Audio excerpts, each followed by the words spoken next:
जय श्री राम दोस्तों। आज मैं शुक्र ग्रह चौथे भाव में बैठकर क्या रिजल्ट देगा आपको उसके बारे में बता रहा हूँ। देखिए, जब ये आप वीडियो देख रहे हैं, चाहे मैंने पहले बुध ग्रह का बताया, चाहे अब शुक्र ग्रह का बता रहा हूँ, उस पर अगर मैलेफिक दृष्टि अगर कोई पड़ेगी दो या दो से ज़्यादा ग्रहों की, तो आपके ये रिजल्ट जो मैं बोल रहा हूँ ये पॉजिटिव की बजाय नेगेटिव हो सकते हैं, या नेगेटिव के बजाय अगर कोई शुभ ग्रह की दृष्टि बनेगी तो पॉजिटिव हो सकते हैं। तो कभी भी किसी ज्योतिषी के द्वारा बताई गई वीडियो के द्वारा अगर आप देखते हैं तो पूरे चार्ट का एनालिसिस करें। लेकिन क्योंकि ये वीडियो हम इसलिए बताते हैं कि जो लोग सीख रहे हैं स्टेप बाय स्टेप, क्योंकि हर किसी में इतनी पेशेंस नहीं होती है कि वो वीडियो को ध्यान से समझ के या उसकी अंदर के इनसाइड कंसेप्ट को समझ सके। लेकिन जो ज्योतिष में रुचि रखते हैं वो ये सब चीज़ें समझते हैं, और जो नहीं रखते हैं उनको ये बुरा ही लगेगा। तो अभी चलिए, शुक्र अगर चौथे घर में बैठा है तो हम ये कह सकते हैं जातक का हमेशा जो मन होगा वो ये होगा कि अपने परिवार के अंदर सामंजस्य बनाए, यानी सामंजस्यपूर्ण और आरामदायक उसको ग्रह की स्थिति रखनी है, या अपने ग्रह यानी घर के अंदर उन सब चीज़ों का वो ध्यान रखेगा।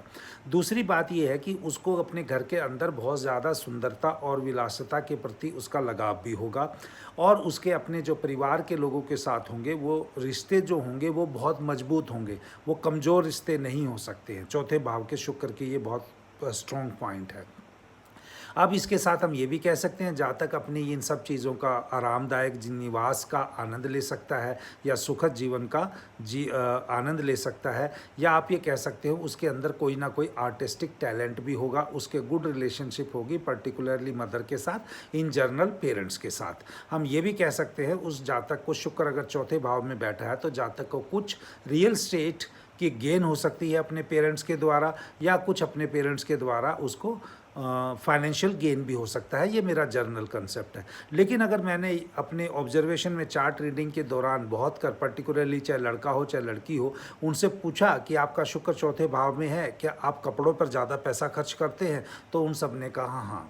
उनको और जीवन में खाने पीने की चीज़ों में कॉम्प्रोमाइज़ हो जाएगा, लेकिन कपड़ों की क्वालिटी में उनसे कॉम्प्रोमाइज़ मैंने होते हुए नहीं देखा है। तो अगर पॉजिटिव रूप से बात करें तो चौथे घर का जो शुक्र है आपको मजबूत पारिवारिक रिश्ते दे सकता है, या स्ट्रॉन्ग फैमिली बॉन्ड्स आपके बना सकता है। आपके जो ब्यूटी और आर्ट के प्रति आपकी एप्रिसिएशन की जो कैपेसिटी है वो बहुत अच्छी होगी। और आप ये भी कह सकते हैं कि आपकी जो ओवर डिपेंडेंस आपके परिवार के ऊपर होगी, तो आपका कहीं ना कहीं परिवार के साथ बहुत ही अत्यधिक लगाव होगा। जितना होना चाहिए उससे ज़्यादा होगा, ये इतना नहीं होना चाहिए। और आप ये भी कह सकते हैं